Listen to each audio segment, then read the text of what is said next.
Bem-vindos às noites de ensino da Igreja Reviver de Santo António dos Cavaleiros. Durante o mês passado e este mês, temos-nos proposto falar da família como ideia de Deus. Pensámos nela como uma casa em construção e depois de muito tempo de pôr fundações de pó, de pedras, de vigas, de telhas e de telhado, agora chegamos a uma parte não menos interessante, que é a decoração da casa. Falámos de algumas decorações já, dentro da casa, que pode transformá-la num lar, o lugar onde nós sempre queremos voltar e desejamos ir, estivermos onde estivermos. Mas agora eu tenho uma pergunta difícil para ti. Achas que o lar continua a ser esse lugar de prazer, de conforto e de alegria, mesmo depois dos filhos saírem de casa? Escreve aí no chat, sim ou não.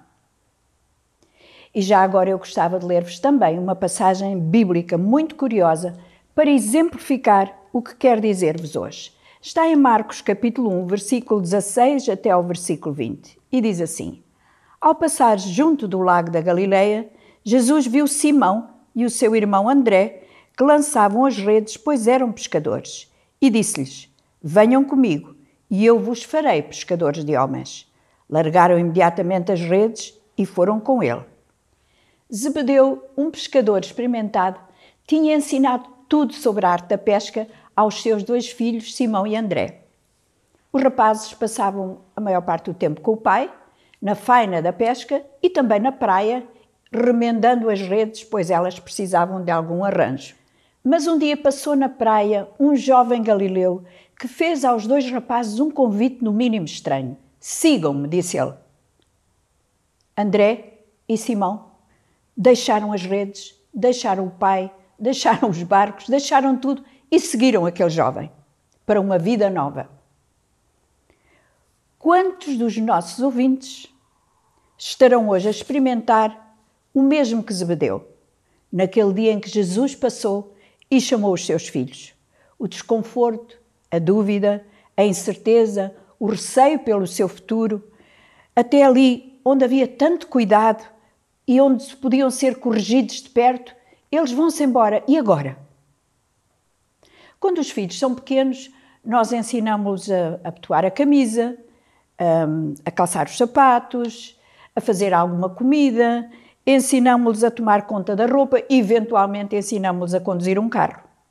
E gastamos muito do nosso tempo a ensiná-los, esperando que um dia eles sejam adultos, independentes, produtivos.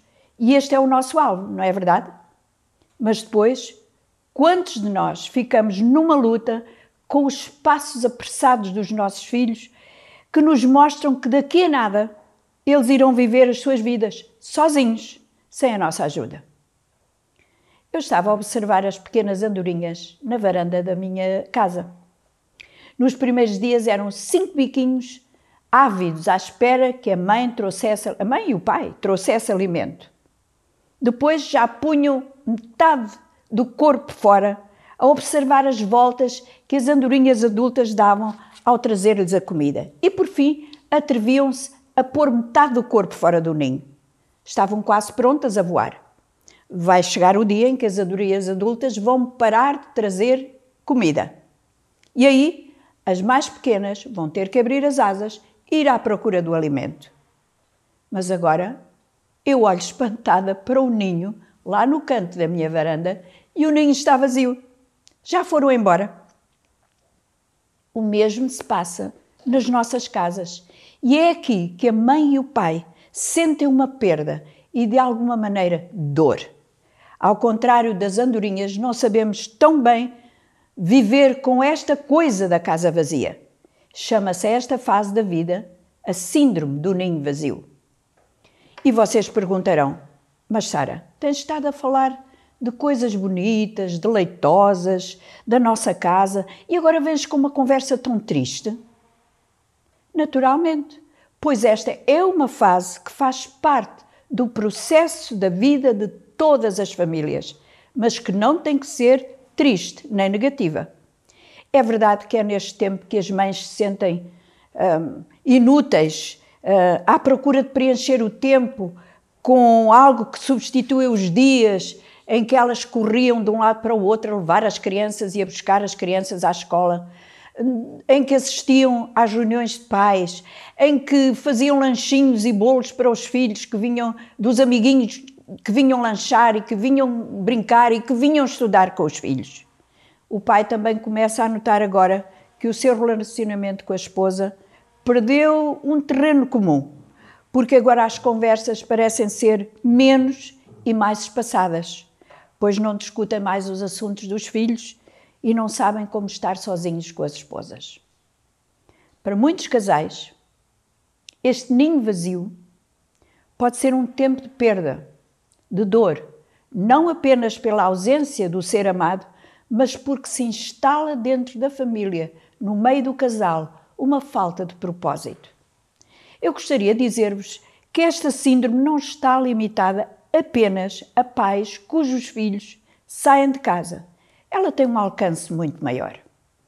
O autor Max Lucado, num dos seus livros, escreve sobre um passeio que ele fez a um cemitério antigo da sua terra natal. Muitas das sepulturas eram de pessoas que tinham vivido e morrido no século XIX. E muitas daquelas sepulturas eram de crianças, o que dizia algo sobre as agruras daquele tempo e das dificuldades da vida naquela época. Mas houve uma sepultura que chamou profundamente a atenção de Max e tocou-o muitíssimo, pois nela não havia datas, mas apenas o nome de uma mulher e dos seus 2 maridos. E o epitáfio daquela sepultura dizia: dorme, mas não repousa. Amou, mas não foi amada. Tentou agradar, mas não agradou. Morreu como viveu, sozinha. Poderás dizer: oh Sara, isso já foi há muito tempo. Foi há muito tempo, mas quero dizer-te que a solidão tem atingido proporções epidémicas nos nossos dias. E embora tenhamos tantas maneiras de comunicar com o mundo exterior, apenas com o toque de um dedo, hoje as pessoas estão mais sós que nunca. Mais sós do que nunca na história da humanidade. Não acreditas? Olha à tua volta. Vemos pessoas nas nossas cidades e comunidades que tentam preencher o vazio interior compensando com comida, com drogas, com álcool, com sexo, com desporto, com bens materiais, até com a vida de outras pessoas. E todos nós, experimentamos solidão numa ou noutra ocasião da nossa vida. E nem sempre tem que ser uma experiência má ou perigosa. Há muito a dizer sobre aprender como estar a sós connosco próprios e com Deus. Mas a solidão, a longo prazo, pode ter efeitos negativos, tanto física como espiritualmente. Ao ler o livro de Eclesiastes, capítulo 3, versículo 1 a 8, entendemos que há diferentes estágios da vida que podem resultar em diferentes estados de solidão. Algumas das pessoas que me escutam hoje já começaram a sentir a tal síndrome do ninho vazio.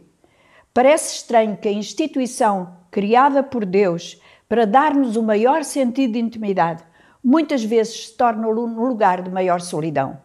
Por isso, o aumento de divórcios em casais com mais de 30 anos é o resultado desta síndrome. Muitos acham que já não faz mais sentido ficarem juntos, até porque a sua relação já não era grande coisa e eles ficaram à espera que os filhos saíssem de casa para colocar um ponto final naquela relação. É triste, como eu disse, que este relacionamento que Deus ordenou para combater a nossa solidão se transforme na maior solidão do mundo. Por isso considero que o divórcio é um tipo de solidão sem finalidade. É uma ferida que raramente fica completamente curada. Não comporta apenas solidão, mas também rejeição. Eu estava numa reunião de amigas e a conversa enveredou por este assunto do ninho vazio. Concluí, pelo que eu vi, que esta síndrome está mais espalhada do que se possa imaginar. Enquanto as minhas amigas falavam e conversavam sobre o assunto, eu pensei na minha família, na minha experiência pessoal, quando os meus filhos casaram. Pensei também como a família estendida e alargada é cada vez menos comum comparada com as gerações anteriores e como tendemos em deixar os nossos velhos sozinhos com um contacto pessoal muito limitado. Para os mais velhos de hoje, O sentido da solidão que vem da perda de significado, muitas vezes, é a solidão mais aguda. Procurar e encontrar propósito nos anos finais da vida é o maior desafio.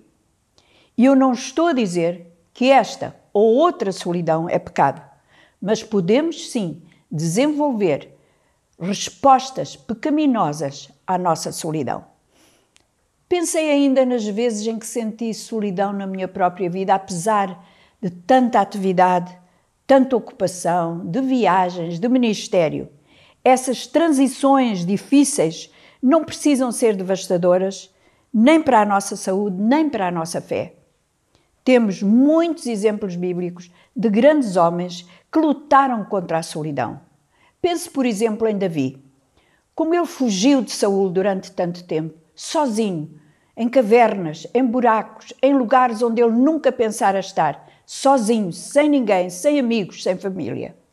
Pense em Jeremias, completamente só, mesmo na presença do seu povo.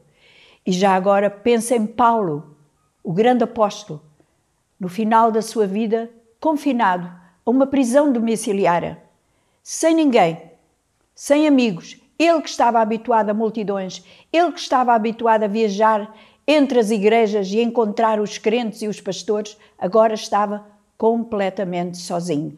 Tinha apenas umas visitas esporádicas de vez em quando. O primeiro passo na busca da direção de Deus para a solidão do ninho vazio é reconhecer a realidade dessa solidão. Todos conhecemos a citação bíblica de Hebreus capítulo 13, versículo 5. Nunca te deixarei, nem te abandonarei. Ora bem, amigos, eu concordo em fé, concordo teologicamente que Deus nunca nos abandona nem nos deixa. Mas o que é certo é que a prática da nossa vida nem sempre condiz com esta nossa posição de crença.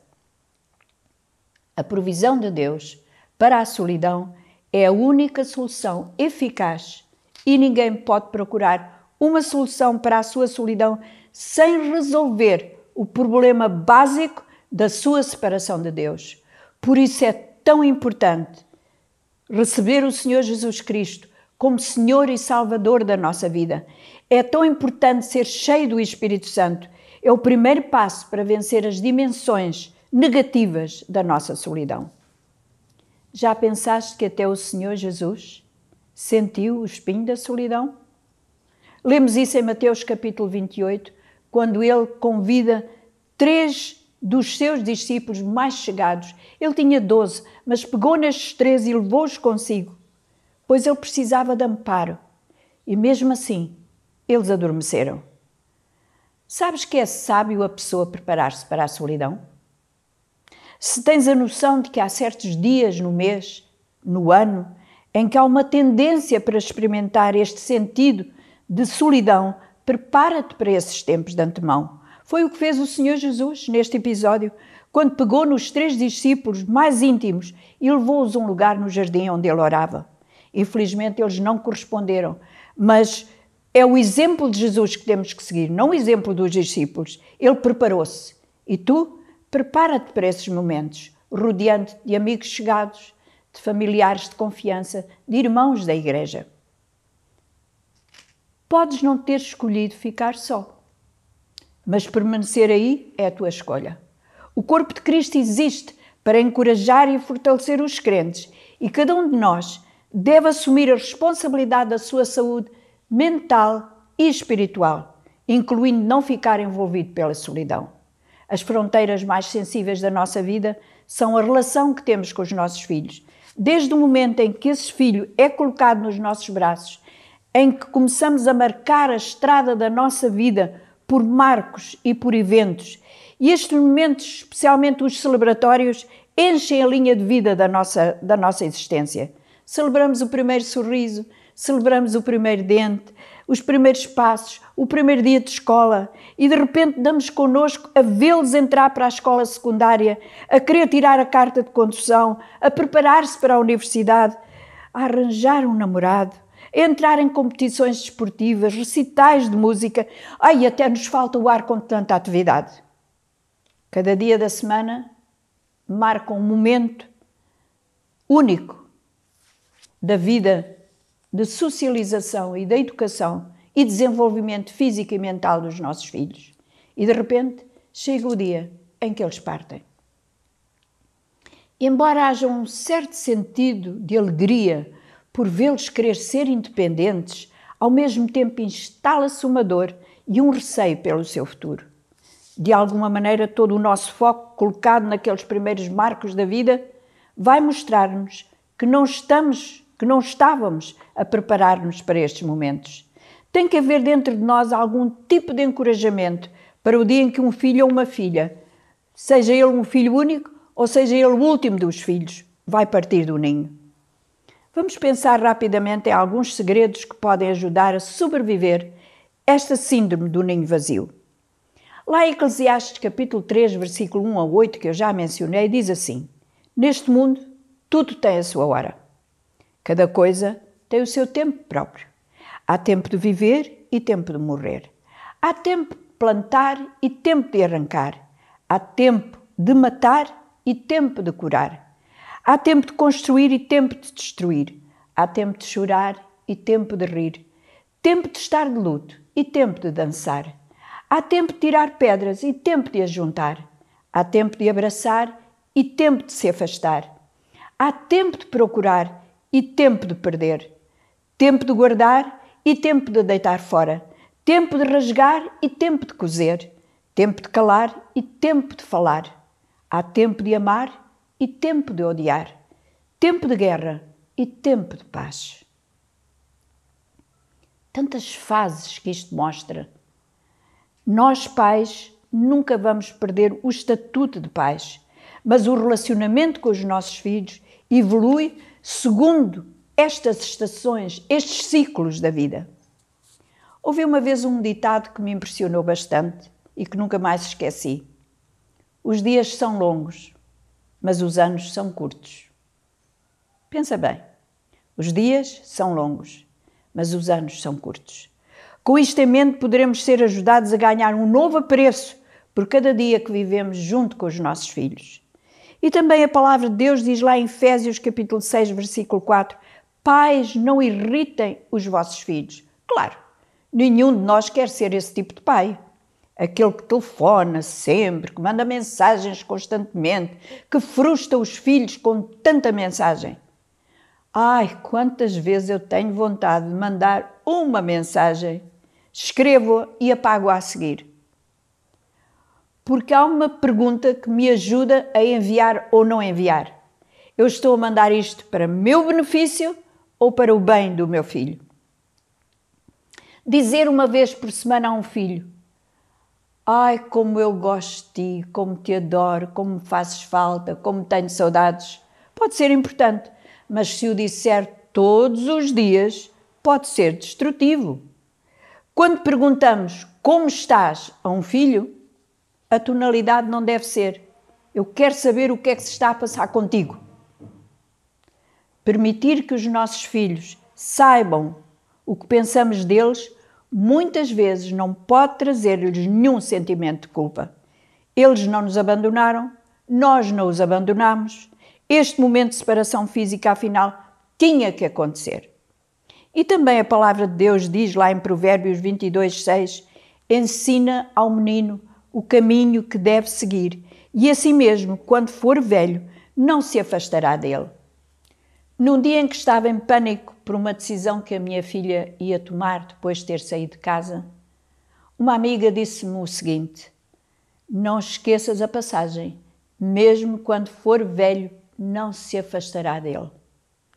Acho agora que parte dos meus sentimentos em relação à minha filha e ao ninho vazio eram resultado do meu desejo de controlar as suas decisões. Em relação aos nossos filhos adultos, podemos expressar as nossas opiniões, mas devemos ter cuidado em não ir contra as suas escolhas. Jesus ensinou pelo exemplo, mostrando que não precisamos de aprovar as decisões dos outros para amá-los e aceitá-los tal como são. Na fase adulta podemos expressar as nossas opiniões, mas não podemos protestar as suas escolhas. Amor incondicional não é artigo que precise ser ganho. A capacidade de fazer os nossos próprios erros define o nosso caráter e, finalmente, aquilo em que nos tornamos. Quando tentarmos passar a linha de um conselho que não foi pedido, é bom ter em mente que ele pode ser ouvido como julgamento e ser contraproducente. O que nos interessa realmente é uma vida inteira de relacionamentos saudáveis e de experiências juntos.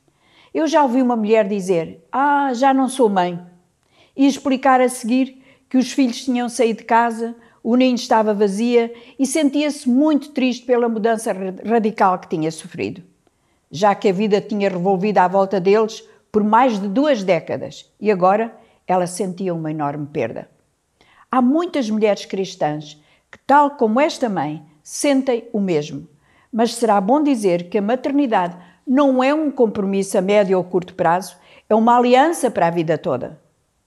Pensa em Maria, a mãe de Jesus. Esteve presente durante a sua infância, durante a sua adolescência, a sua juventude. Esteve presente durante o seu ministério, foi mencionada entre os que estavam presentes no momento da crucificação. De facto, uma das últimas coisas que o Senhor Jesus disse quando estava na cruz foi dirigir-se ao seu discípulo João e assegurar-se que a sua mãe fosse cuidada depois da sua partida. Se Maria é o nosso exemplo em tantas coisas, mais uma vez se vê que a maternidade não está limitada à idade nem à proximidade. E embora as nossas casas, os nossos ninhos, possam parecer vazios, quando os filhos saem, o ato da parentalidade vai muito além dos anos da infância e vai muito além das nossas paredes. À medida que tentamos reajustar os nossos ninhos à nova realidade, seria bom pensarmos em 4 coisas. A primeira, pensa que o ninho está aberto, não está vazio. A expressão ninho vazio traz em si muitas vezes uma conotação negativa de perda de identidade, de falta de esperança. Mas aqueles que criaram filhos, que os lançaram no mundo, numa nova vida, numa nova família, têm em si uma sabedoria especial, um conhecimento e graças especiais. Estamos cheios, não estamos vazios, e a sabedoria arduamente adquirida através dos anos é um instrumento que Deus pode usar enquanto evangelizamos e discipulamos outros à nossa volta. O livro de Jó, capítulo 12, versículo 12, tem um versículo que diz: a velhice dá sabedoria, uma vida longa produz inteligência. Mas a maternidade vai além dos filhos que fisicamente trouxemos ao mundo. Inclui muitos outros que fomos chamados a cuidar: os filhos dos nossos amigos, os jovens da igreja, os filhos dos nossos vizinhos. Por outras palavras, o ninho não está vazio, pode estar sempre cheio. Em segundo lugar, pensa numa jovem mãe em quem podes investir. A Escritura convida as mulheres mais velhas a influenciarem as mais novas. Podemos olhar para o nosso ninho como um espaço de crescimento em vez de um espaço vazio. Podemos fazer algo por outras mulheres que precisam do nosso apoio. Este modelo bíblico tem o poder de transformar não apenas indivíduos, mas até comunidades inteiras. Enquanto passas pelos quartos vazios do teu ninho, ora por uma jovem mãe, alguém que pode receber as tuas palavras e o teu sábio conselho. E depois, em terceiro lugar, rejuvenesce os relacionamentos com os filhos adultos. Há estudos que mostram que, embora os filhos adultos se individualizem dos pais, ainda buscam intimidade, desejam profundamente o relacionamento e, quando não são capazes de satisfazer essa necessidade, muitas vezes experimentam isolamento e solidão. Ou seja, embora os filhos adultos possam até estar geograficamente distantes de nós, os seus corações desejam a intimidade, a proximidade. Querem sim ser vistos como adultos, não como crianças, e por isso a dinâmica da relação, naturalmente, ela muda. Mas quando encontramos os filhos adultos e os abraçamos com amor, com compaixão e discernimento, as portas abrem-se para uma relação muito mais profunda e para um discipulado espiritual também mais profundo. Tal como Maria fez com Jesus, seguindo o seu ministério, nós podemos estar presentes, mesmo à distância. E em quarto lugar, pensa para lá do ninho. Há mulheres que escolhem pausar a sua carreira para serem mães a tempo inteiro e recomeçar depois dos filhos crescerem. Podemos sempre pegar no que deixamos e recomeçar. Os estudiosos desta matéria dizem que o desafio maior das pessoas na meia-idade é encontrar algo em suas vidas que valha a pena investir, ou seja, algo a que eles chamam generatividade, que envolve deixar a tua marca na geração seguinte através de um trabalho voluntário, de uma segunda carreira, de um passatempo que beneficia a comunidade ou de outros atos de generosidade. Este tempo generativo permite-nos a oportunidade de expandir os nossos ninhos para lá da nossa casa e espalhar o Evangelho àqueles com quem entramos em contacto. O Senhor deleita-se em cada aspecto ou detalhe das nossas vidas, não importa a nossa idade. Podemos ainda dar fruto para a glória de Deus, como o salmista refere no Salmo 92, como árvores plantadas na casa do Senhor. Eles florescem nos átrios do nosso Deus, até na velhice darão frutos e hão de manter-se sempre fortes e saudáveis. Tendo em mente os eternos propósitos de Deus, podemos confiar que Ele vai guardar os nossos filhos à medida que amadurecem e vai cuidar de nós na medida em que abrirmos o nosso ninho para outros. Por isso, descobre alguém a quem amar, descobre alguém a quem servir, estabelece alvos novos e reestrutura as tuas prioridades. Ao observar o ninho das minhas andorinhas, aprendi lições preciosas. Uma delas é que todas as criaturas de Deus neste mundo são os humanos que têm mais problemas com o ninho vazio. Olha, os ursos não se apoquentam quando veem as crias ir embora. Os cães deixam os seus cachorrinhos com alguma facilidade. Os coelhos ficam felizes quando veem os filhotes crescerem. Conosco, as emoções conflituantes, quando as cordas se transformam em asas, são muito difíceis. Alguém diz, isto agora vai ser muito solitário. Depois há outros que dizem, que bom, vamos entrar numa nova lua de mel. Depois ainda há outros que dizem, vamos mas é mudar a fechadura porque eles continuam a aparecer cá em casa. Depois ainda há o grupo daqueles que gostam de ser avós e que acham que este é o melhor tempo da vida. Alguém disse que nós vivemos em 3 fases do calendário. O tempo antecipado. Parece que o tempo não passa. Desejamos muito crescer, sair da escola, ir para a faculdade, chegar aos 21, casar, ter uma carreira, um bom emprego, uma boa casa. Antecipamos a chegada dos filhos, o dia em que começam a andar. Mas depois há um outro tempo que se chama o tempo suspenso. É onde muita gente se encontra agora. Parece que nada acontece, está tudo em modo neutro. E depois, o calendário tem um outro tempo, o tempo da lembrança. Perguntas-te para onde foi o tempo. Parece que foi ontem. Mas há uma coisa que podemos saber com certeza, que há um tempo para mudança. O Salmo 127, versículo 3, que já citamos, diz: os filhos são a herança do Senhor. São uma dádiva para nós, mas não são nossos. Não são nossa posse. Deus empresta-nos esses filhos por um tempo. Somos seus mordomos durante 20 ou mais anos. Se os devolvermos a Deus quando os recebermos, podemos tê-los de uma maneira que de outro modo não seria possível. Como pais é difícil pensar que os pequenos que temos no colo, na realidade não são nossos. Pertencem a Deus. O Senhor deu-nos esses seres por um tempo para os influenciarmos, corrigirmos, guiarmos, encorajarmos, amarmos. Por isso, se os dermos ao Senhor logo que os recebemos, será muito mais fácil compreender que vai chegar o dia em que esse filho irá entrar numa nova fase da sua vida. Já pensaste que nós somos pais na época mais ocupada das nossas vidas? Casamos, estamos a fazer a nossa casa, a tentar ir para a frente com uma carreira. Por isso muita gente diz, vou pensar em ter filhos, mas mais tarde. Mas será bom começar cedo, para que eles sejam uma prioridade nas nossas vidas. Nos últimos instantes da vida de alguém, essa pessoa não vai dizer, quem me dera ter tido mais tempo no meu trabalho. Não, essa pessoa vai dizer: quem me dera ter passado mais tempo com os meus filhos. Deixa-me terminar com este pensamento. Viver na casa da solidão é uma escolha. Podes não ter tido escolha em ficar só, mas tens escolha em não continuar só.